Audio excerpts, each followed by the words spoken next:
Margie has her master's degree in holistic nutrition from Hawthorne University. She is certified as a holistic nutritional counselor, also known as a nutrition consultant, and has been in practice for over 11 years. With over 10 years of experience as a medical technologist in a clinical laboratory, she is well versed in interpreting and understanding the significance of laboratory testing. Through Seeking Health Educational Institute, she is certified 2 levels of methylation in clinical nutrigenomics, and she is an honorably discharged veteran of the United States Air Force. Having suffered from an autoimmune disease and genetic methylation imbalances, Margie truly understands how challenging recovering your health can be. Not only is she able to be sympathetic, but is also realistic because of having personally walked the pathway towards recovering her own health.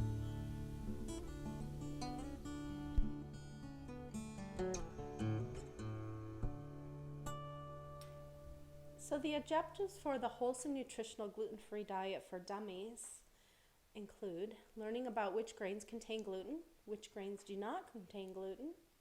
We're going to recognize hidden sources. We're going to read and understand some ingredient labels, and I have some really nice examples.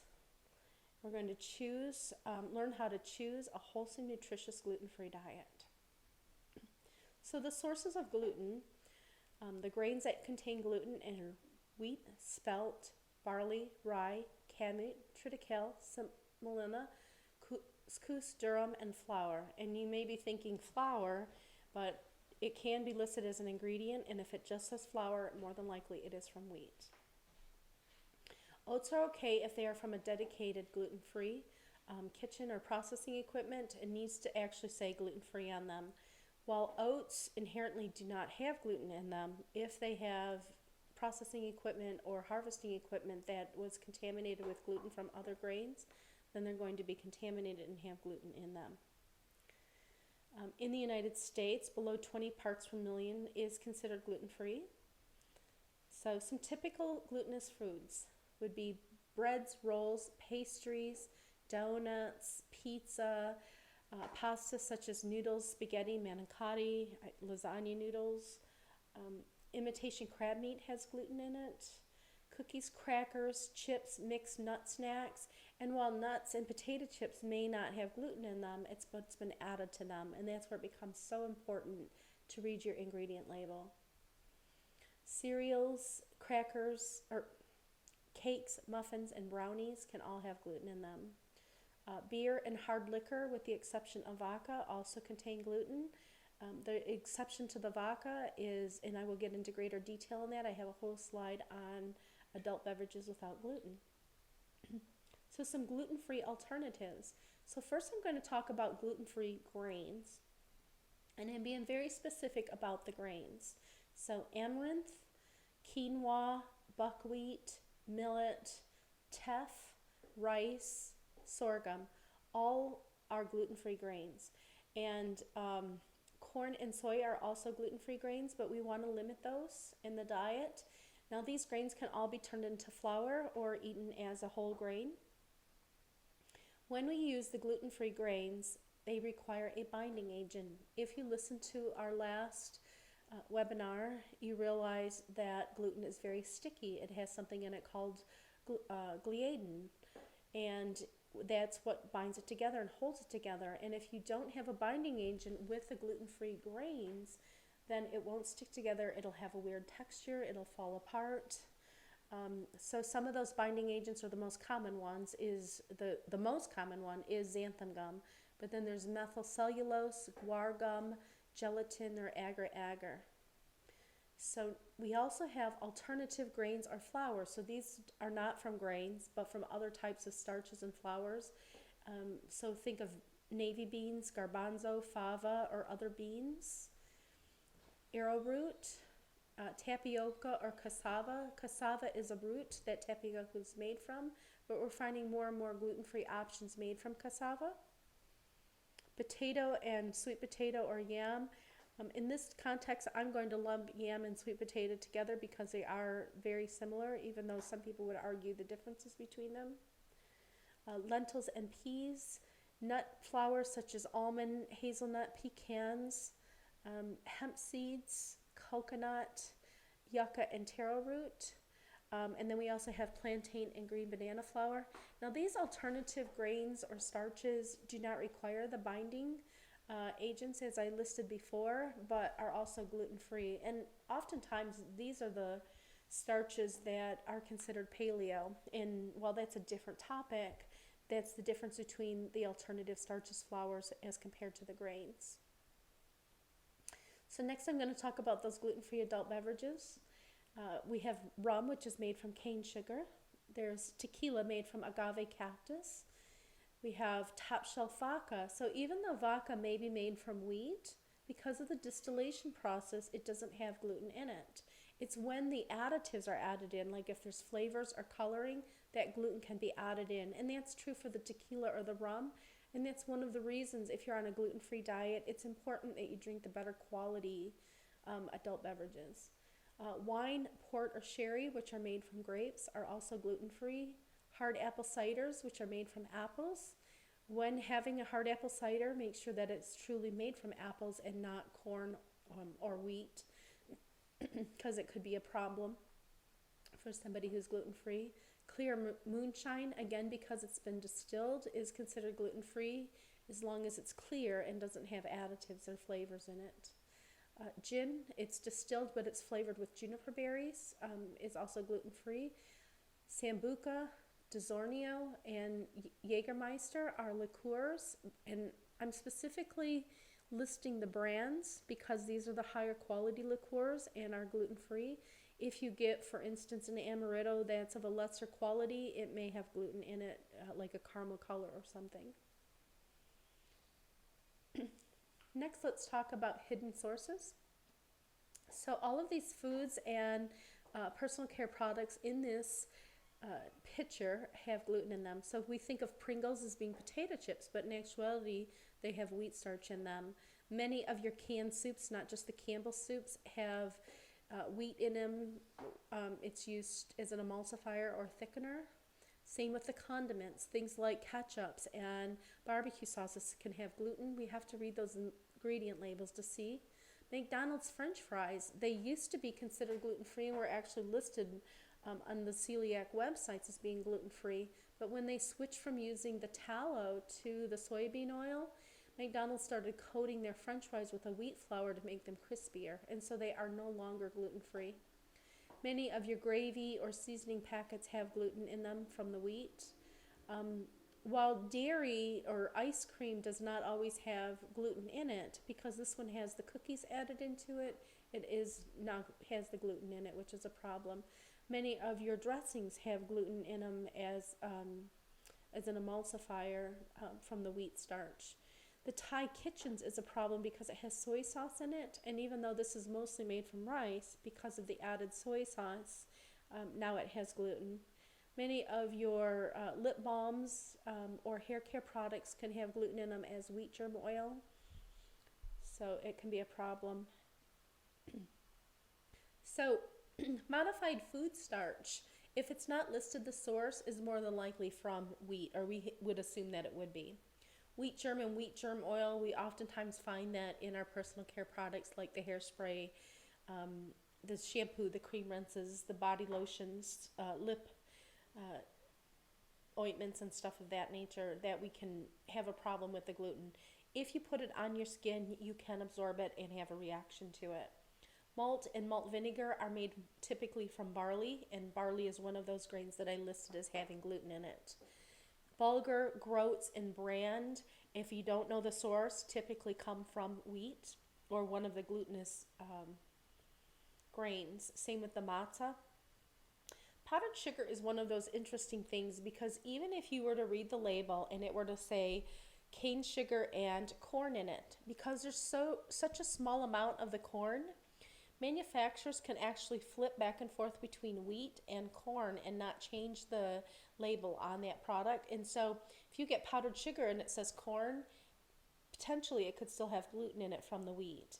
And so unless your powdered sugar specifically is gluten-free or says gluten-free on it, I don't trust it. We want it to be with the tapioca starch instead of with the corn and or the wheat, to really be sure that it's gluten-free.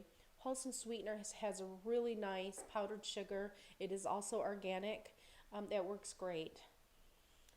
Emulsifiers, maltodextrin, monosodium glutamate, dextrose, those can all potentially be made from corn and would be gluten-free, but if it's not listed, we have to assume that it's made from one of the glutinous grains like wheat, and I wouldn't trust that they are not gluten-free.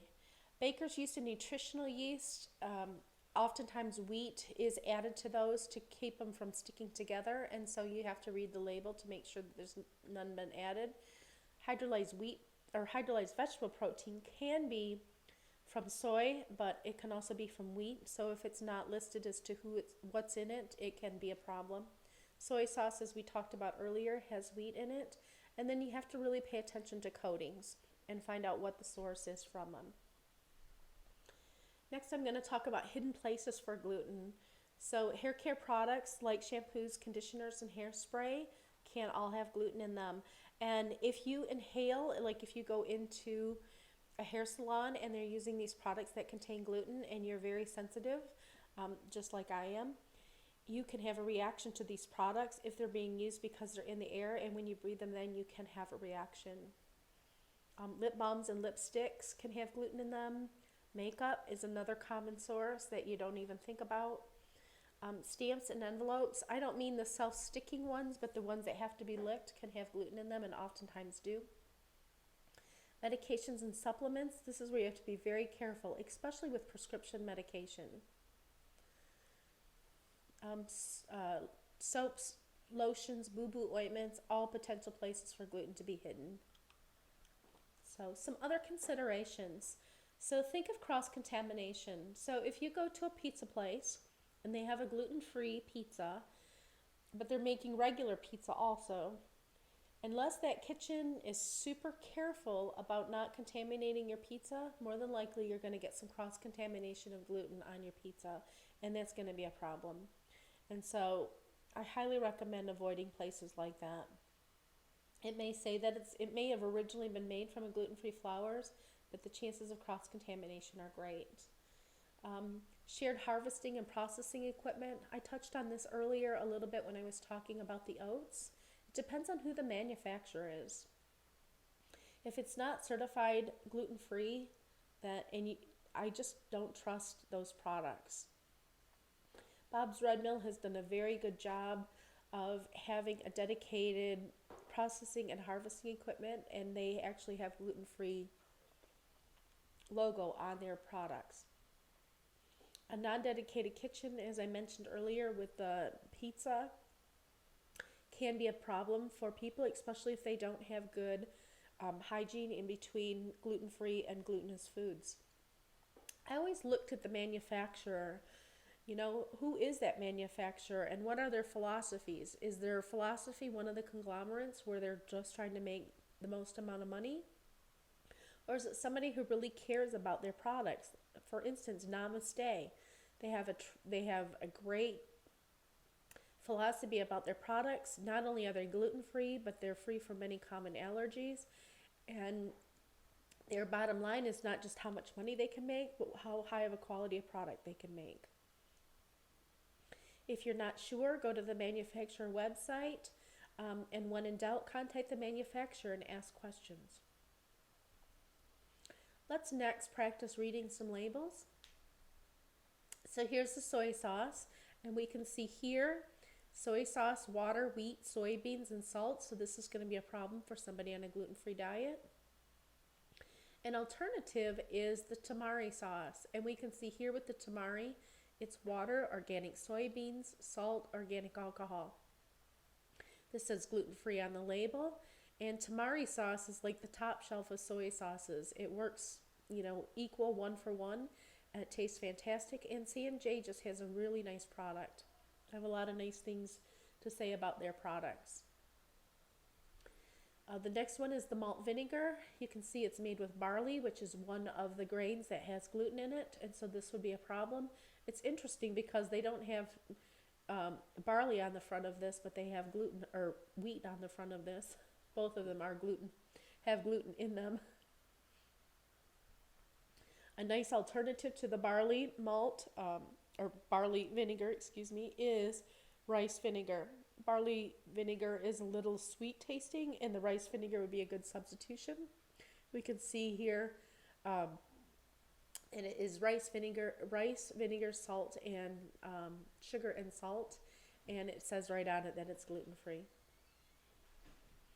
So the next item is the Cheerios, and I want to bring to your attention, see on the front of this Cheerios, this is one of those large conglomerate manufacturers. It says gluten-free right on the front of the label. But then when we look at the ingredients, it's whole grain oats. It does not say gluten-free oats. Cornstarch, sugar, salt, tripotassium phosphate, and wheat starch. This item contains gluten. So don't be deceived all the time by these big conglomerate companies. Make sure that you're reading the labels. So wholesome, nutritious, gluten-free diet. What does that look like? So this is a typical standard American gluten-free diet. And every product on this page with all these different items contain corn and or soy. And both corn and soy have been genetically modified. They're inflammatory. They have other issues with them. And many of these products have a lot of food chemicals in it. So this is not the type of diet that I'm recommending. So next I want to talk about gluten-free and weight loss. Gluten-free does not necessarily mean a weight loss diet or a nutrient-dense diet.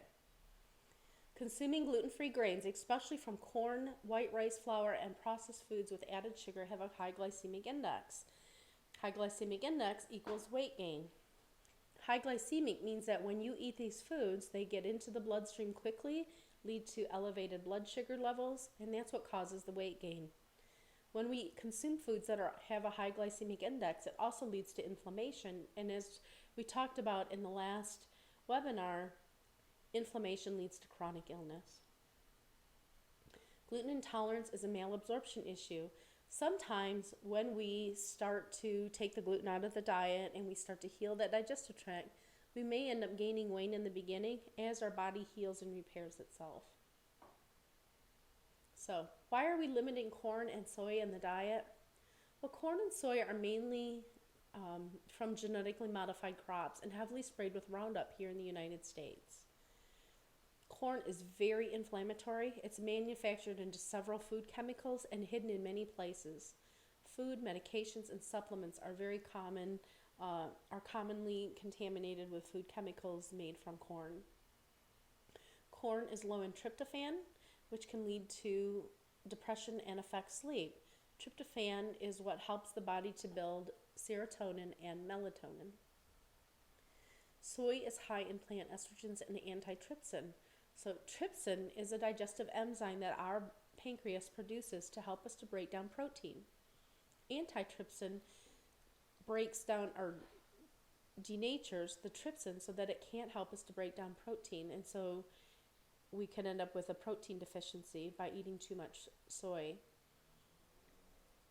Soy negatively affects thyroid function. Low thyroid function leads to weight gain, low immunity, and a lowered ability to repair our tissues in our body.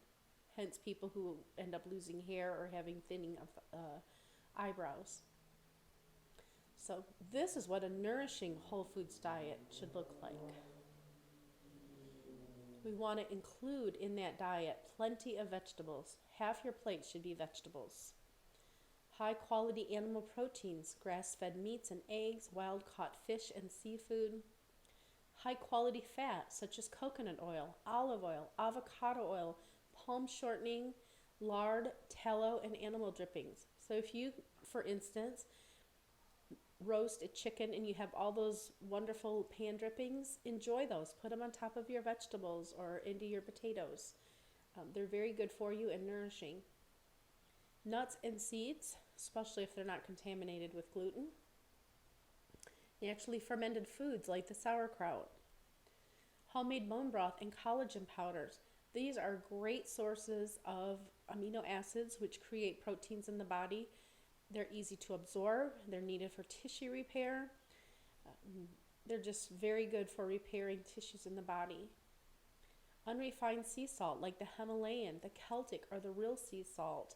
A sea salt that has color to it, like a beige or pink color. So I'm not talking about Morton sea salt or an off-brand of sea salt, but those high-quality sea salts that's loaded with trace minerals, which are needed, again, for tissue repair, balancing the metabolism, and strengthening the immune system. So foods to enjoy in moderation. So gluten-free grains such as the rice, millet, quinoa, amaranth, buckwheat, teff, or sorghum. Natural sweeteners such as raw honey, real maple syrup, palm or coconut sugar, molasses, raw agave nectar, date syrup, sweet potato syrup, and yakin syrup. Sweetened alternatives such as stevia and monk fruit. Monk fruit is also known as lo ha yang. But if you're choosing these alternative sweeteners, make sure it has no erythritol added. Erythritol is a corn chemical, and it's a sugar alcohol and can lead to it's a neurotoxin. It can lead to headaches and other symptoms. Enjoy some fresh or unsweetened fruit, but again in moderation. White potatoes such as red skin or yellow Yukon potatoes are also allowed in moderation. So this is a plate analogy, and we can see here, again, half of the plate should be vegetables, and we want to add one of those nourishing fats to it. Then we have protein, and this is for each meal. 30 grams of protein is only 120 calories, so it's not as much as you think it would be. That's where our range-fed meats or eggs or wild-caught fish or seafood should be. And then we have our other. These are those foods in moderation. One of those gluten-free grains, or some potatoes, or some fruit, or another vegetable. Your plate doesn't have to be divided this way. This is ratios, so even if it's blended together, make sure it's in these ratios. Should dairy be eliminated also? Well, we have that opiate effect from the gluteo and caseomorphines. So if you're not properly metabolizing the gluten or the casein from the dairy, that's the protein in the dairy, then you can have the opiate effect on the body, and it's very much like being on heroin. It can lead to mood issues, it can lead to food addictions, it can lead to low energy. Cross-reaction between dairy and specifically the casein in the dairy and the gluten. If you're gluten intolerant, the chances of you also not being able to properly metabolize dairy is significant. DPP4 is a digestive enzyme needed for breaking down casein and gluten, and oftentimes people who are gluten intolerant are lacking or low in this digestive enzyme. So taking a digestive enzyme with some DPP4 in it can help when you get some cross contamination with the gluten. Test for IgG and IgA antibodies. Most people feel better if they eliminate it during the healing period. That healing period is a minimum of 6 weeks, sometimes up to 3 months, and sometimes even longer. If you're going to include dairy in the diet after a healing period, possibly consider raw dairy. So in conclusion for today, being on a gluten-free diet is not the end of the world. It is so worth the improvement in your health. You're not alone. There's lots of company. Back in 2003, when I was first diagnosed with the celiac disease, there weren't very many items available. Many people didn't know what celiac disease was. It was a lot of extra work on my part, but today it's not that way.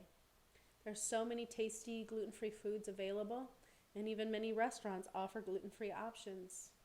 So take it one day, or more importantly, one meal at a time. When traveling, plan your meals and snacks ahead of time and take things with you.